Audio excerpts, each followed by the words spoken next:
Good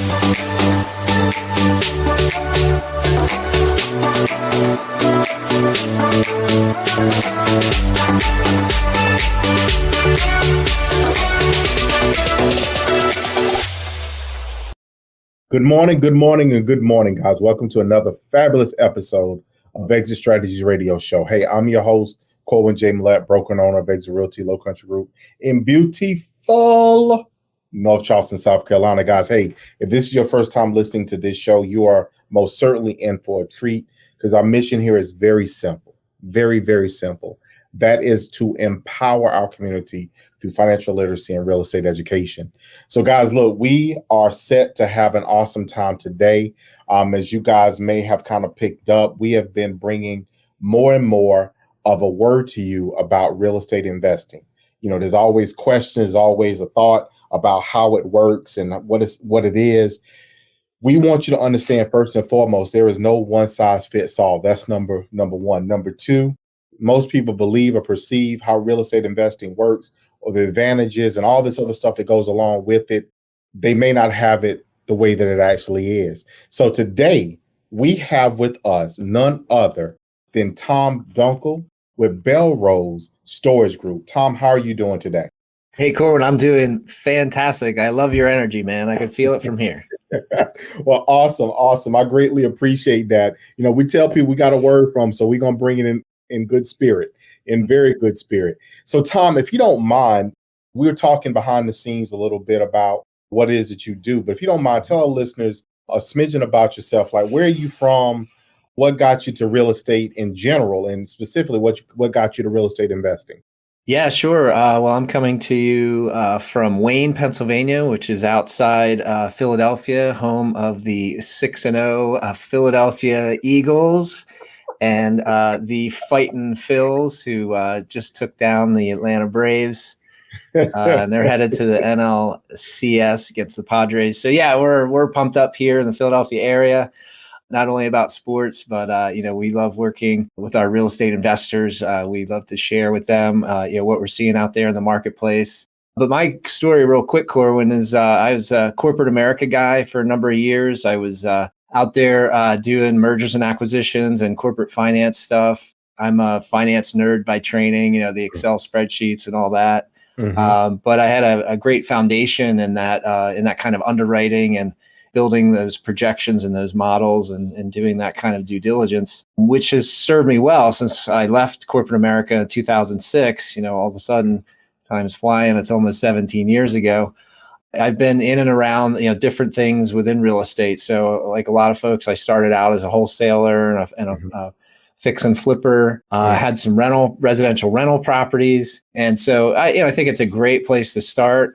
I have to say, I'm glad I'm not in that business anymore, but I've graduated along the way. We started a hard money lending business a while back, which actually we've since closed down. I'll get to that more in a minute. But we have a vacation rental business as well. Mm-hmm. So we're doing Airbnb stuff up in it's called the Pocono Mountains, which is a great spot between north of Philly and west of New York City. So during COVID, when everyone wanted to get out of the urban areas, that business really took off. So that was a lot of fun. But what we're really loving right now, Corwin, and for the past several years, is self-storage. Love to talk more about that as we go, but that's kind of the short and sweet thing about my background and how I got here today. So self-storage, my first thought, right? So the first thought is these doors, these roll up and roll down doors with the locks on them and the gated yard and all that kind of stuff. So that's what you're talking about. Oh, yeah. They're metal boxes with concrete floors and roll-up doors. That's what I say all the time. That is awesome. That's awesome. Yeah. And people can't, so kind of give me, and I'm sorry, people really, they don't think about, somebody owns those places. And Sure. in turn, in the ownership of those places, there's a revenue stream that's created because of it. And I'm going to say this and come back around to this question, Tom, but we are people now that look here, the word sounds negative, but we hoard stuff. We keep everything. Yeah. So there's a fundamental need for what it is, the service that you provide, on top of it being an investment opportunity. Yes, no? Oh, 100%, Corbin. Yeah, we Americans, we love our stuff. And we'll pay thousands of dollars over a period of a few years to store hundreds of dollars worth of junk that nobody wants. Look, that's it. Because in my mind, I'm thinking about my garage at home and the fact I just went and got a storage unit not too long ago to try to get some of that stuff out Yeah, of it. right. And at the end of the day, like, look, can I really just Yeah. get rid of it? Yeah, right. I mean, you're saving it for the kids and the grandkids or whoever. But end of the day, do they really want it? I don't know. Maybe not. So, what got you into storage units, and Mhm. can you kind of frame, I guess, what I'll say is probably what's either most unique or more unique about that type of investment than, say, a residential single dwelling? Sure. Yeah, that's a great question. So, as I touched on earlier, I've been involved in lots of different asset classes along my journey, residential rentals and multifamily stuff, and the other business we've been in for a while is we've purchased pools of distressed residential mortgages. But Mhm. those businesses are very up and down, right? So our distressed debt business, like when it's good, it's really good. But when it's down, we could go, for a long period of time where that business will be down. So for years, we've been trying to find something to balance that out, right? So we wanted to find something that was steady, a lot more predictable, financeable, had some tax advantages. And so as we continued, trying these different asset classes, like I mentioned, the hard money lending, et cetera, when we found storage, it was like, bing, just the, multiple light bulbs went off like, hey, this is it. It's steady. So here's a stat for you, Corin. For 40 years, I don't know if you were alive back then. I was, You're a little, I was actually probably pretty big by then, but yeah. Me too. 40 years, at least that's as far back as the data goes that we have. But for 40 years, the occupancy rate at self-storage facilities across the country has gently meandered between 80 and 90%. So what does that tell you? It's steady income, right? It's varying up and down. And think about 40 years, right? We've had recessions, we've had great recession, we've had bubble times and boom times, right? We've had all these different economies, but through all of that, self-storage has been very, very steady. So it generates that consistent income. Another thing to note is in self-storage, the default rate on loans is approximately zero. If you look at hotels and office and multifamily, they all pretty solid too, but they're all way, way higher. Self-storage is approximately zero. So that tells me it's a safe place to park some money because they don't go into default. Mhm. And so that tells you that cash flow that consistently is coming into the business is paying the debt at a minimum. And then, of course, we have leftover to pay our investors and of course into it, to make some money ourselves. So we love those couple of metrics. So one of the first things as I'm listening and processing and taking in the information, one of the things that I just thought about is that this type of property really and truly doesn't have a tremendous amount of maintenance. I mean, you're not dealing with clog. I mean, granted, you may have an office with, that you might have a toilet or bathroom in, but you're not fixing plumbing issues. You're not fixing electrical. Well, you may have an electrical issue, but that's industrial electrical. But nonetheless, you're not dealing with the nuances that you may deal with in, say, a traditional single family dwelling setting. Am I correct? You are spot on, and that's definitely ranks high on the list of things that we like about self storage because tenants can be tough, right? Tenants, Yes. toilets, trash, all that. Mhm. We substantially avoid all that because you're right. Our facilities do have offices Mhm. that do have plumbing, but we're typically not being called out at 3 o'clock in the morning Mhm. for a maintenance call. That's Mhm. all. That all can be managed very, very well.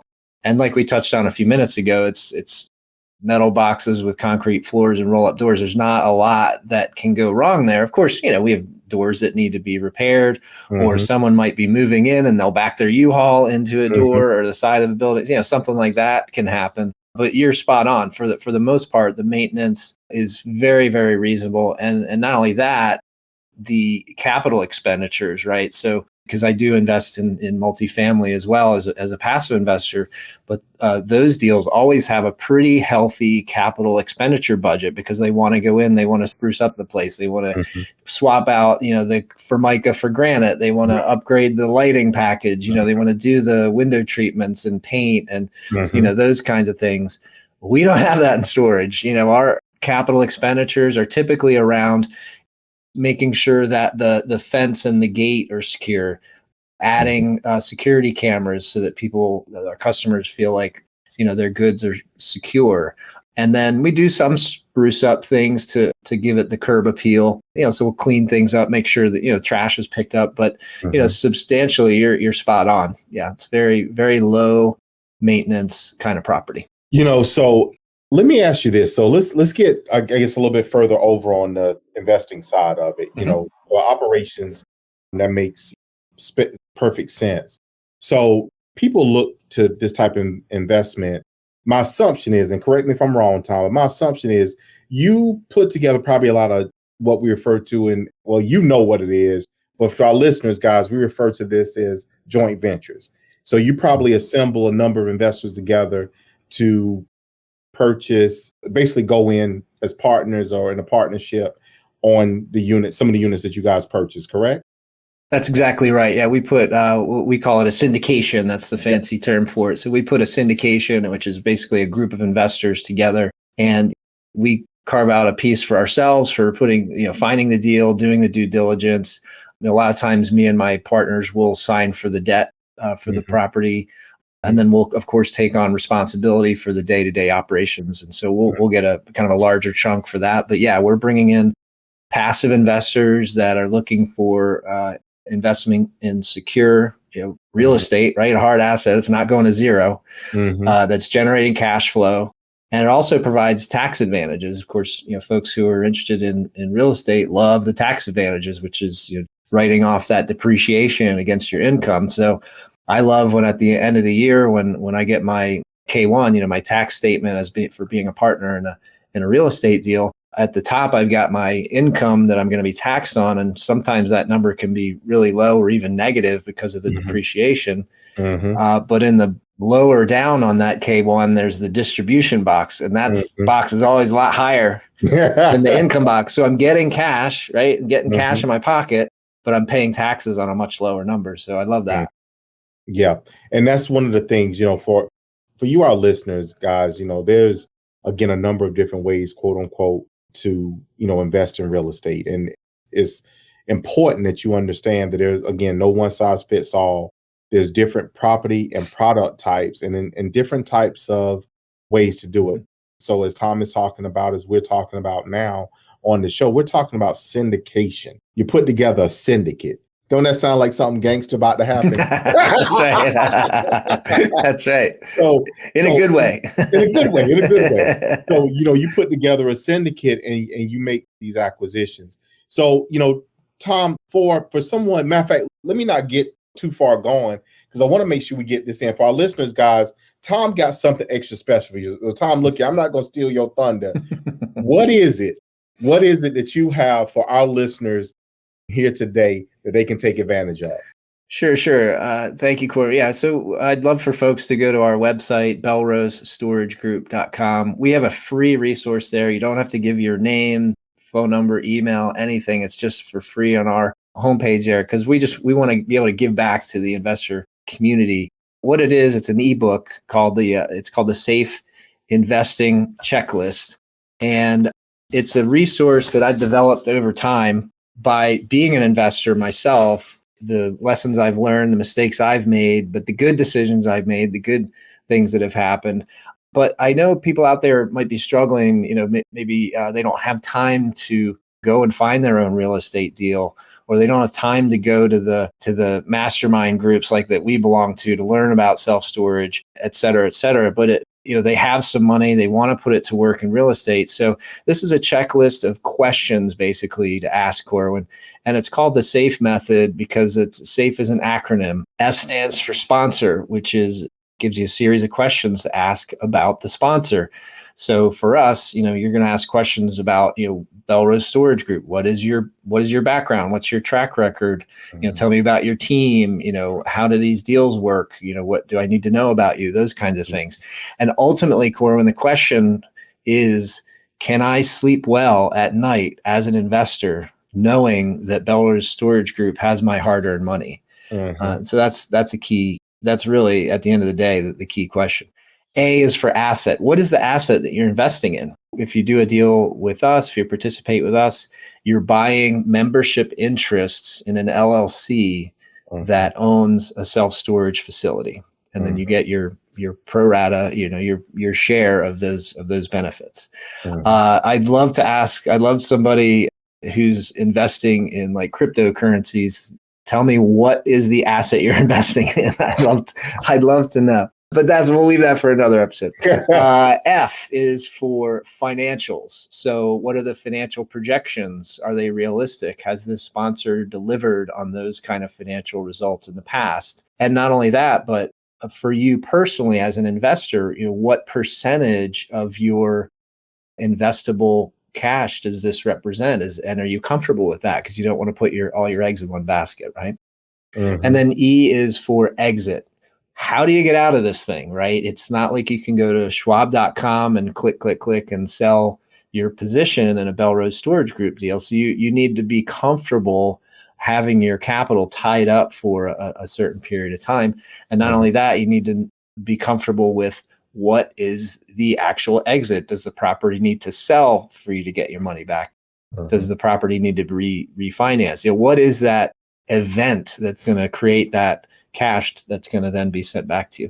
And again, ultimately with all of these, sponsor, asset, financials, exit, are you comfortable? Can you sleep at night understanding what's going on with this deal? So really tried to keep this resource, very usable.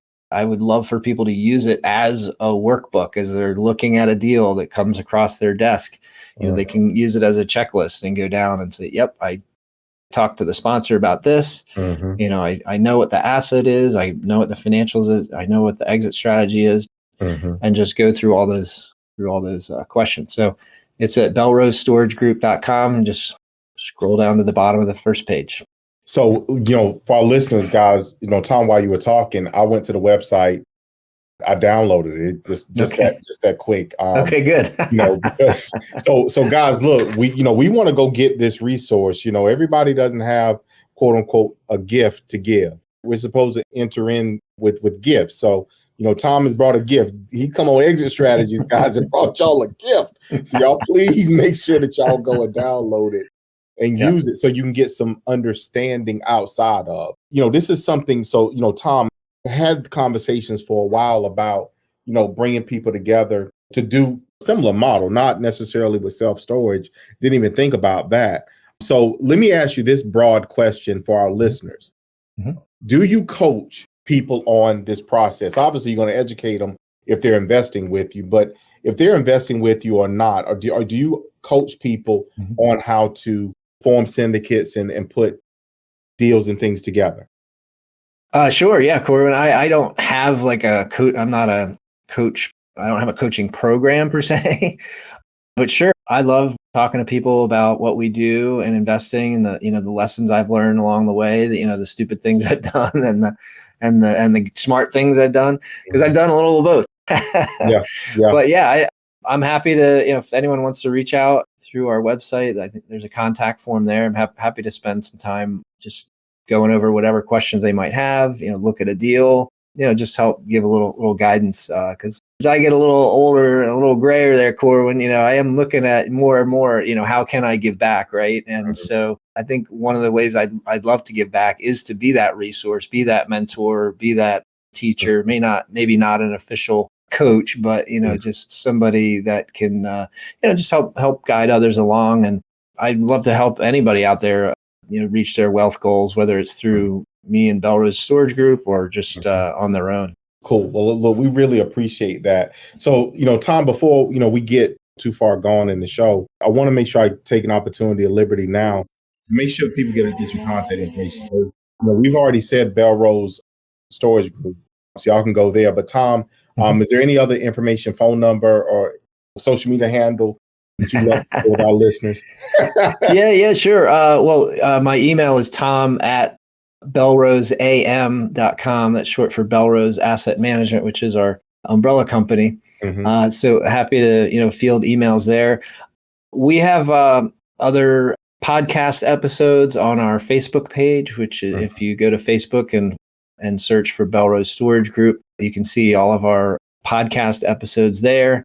We also have other articles and resources there just to, again, try to, help folks get educated. But yeah, happy to, get in touch however it works for folks. Awesome. Well, Tom, look, thank you so much for that piece of it. So you made mention of, and this is something, I don't want necessarily the horror story that sends people. So matter of fact, so it's the holiday season, Halloween and all that stuff. And, we're getting close to Thanksgiving as well. Yeah. So, my neighbors, we have, in our neighborhood, we have 3 guys that dress up like Jason, Freddy Krueger, and Michael Myers, right? Right. And they literally walk through the neighborhood and stuff at night. Right. It is, if you mess around and come around the corner the wrong way, man, either somebody calling the ambulance for you, somebody got to clean up after you, whichever one. Right. So one of my neighbors down the street in their dormer has Michael Myers in the upstairs window in the dormer with a spotlight on him. So if you coming down the street, me going home, you mess around and just turn and look up at the window, it'll straight freak you out, right? It is priceless. It's hilarious. Right. So we don't want that particular type of horror story here. But you made mention of lesson learned. That's the advantage that people have in reaching out and communicating with people instead of trying to read something on social media or watch a video on YouTube or something, because the person on YouTube ain't telling you how they failed doing it a different way. So you won't try to modify what they did to do it the way that they completely or utterly failed. But if you could share with us a story, one of these deals that just didn't go that way. Sure. Yeah. There's been a few for sure. I'll share with you something easy that anybody can do that could save you $50,000. Oh, that's beautiful. You started with 50 and you added 1,000 to it. That's beautiful. Let's go. Yeah, 50,000. So, and actually, this is part of the reason that this safe investing checklist came about. Okay. Because years ago, I came out of corporate America. I had a pretty solid career there. I came out with some money in the bank, and I was starting to do some investing. And found this group that was, they had a hard money lending fund. And I thought, wow, that makes a lot of sense. They're secured by real estate and you get your payments out of the borrower payments. I mean, it was very simple to get my head around. Problem was I never Googled the sponsor's name and company. And if I had done that, now I'll give myself a little bit of a pass here because this is going back to before, that was top of mind to just start Googling stuff. It was, this was going back, 12, maybe 15 years ago. But had I Googled the sponsor and the company name, I would have seen that they had several lawsuits out there where they had misappropriated investor funds. And so sure enough, that's what happened to me. I invested $50,000 and that was it. That went bye-bye. So that doesn't feel good, especially when, we had just come out of the Great Recession. I was, I was in rebuilding mode there because I got crushed pretty good in that whole downturn. So yeah, so that was a tough lesson for sure. So you definitely use those resources at your disposal to, find out as much as you can about the sponsor, about the deal, etc. So that's a pretty easy one. I know people are probably like, of course, now I Google everything all the time, but back then it was not the same. And I guess along those lines, if you're getting ready to hand over some cold hard cash to somebody, that gives you the right to ask whatever questions you want, right?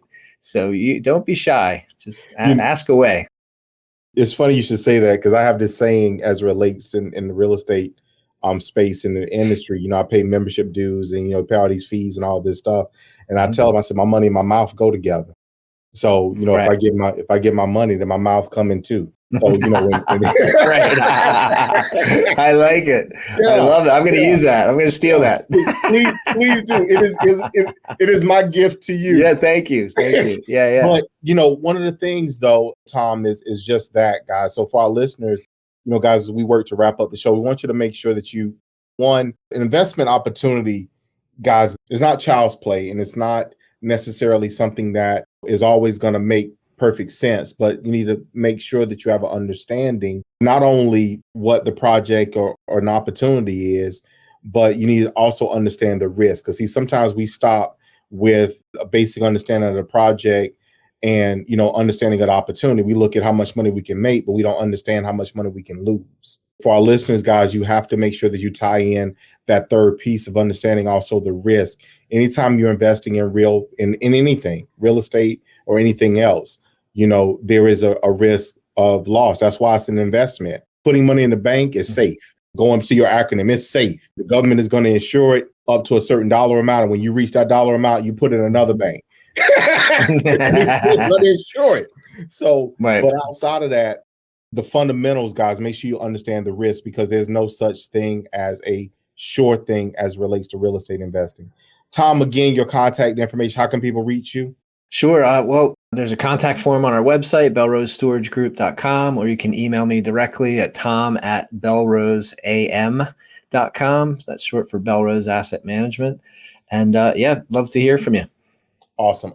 Tom, again, thank you so much for being a part of Exit Strategy Radio Show family, for being a guest on our show, for helping to educate people, and for sharing your story. We look forward to having you back soon, because we maybe want to delve a little bit deeper in some of your projects, and let's talk about maybe how some of that money moves and where the opportunity is for some of our listeners. I'm pretty sure they'll get a kick out of that.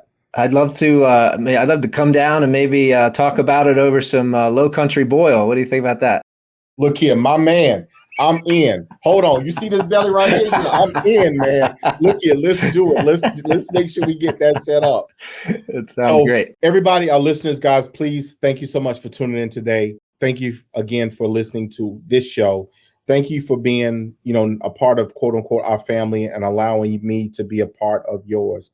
As I always say to you guys, in closing, I love you. I love you. I love you.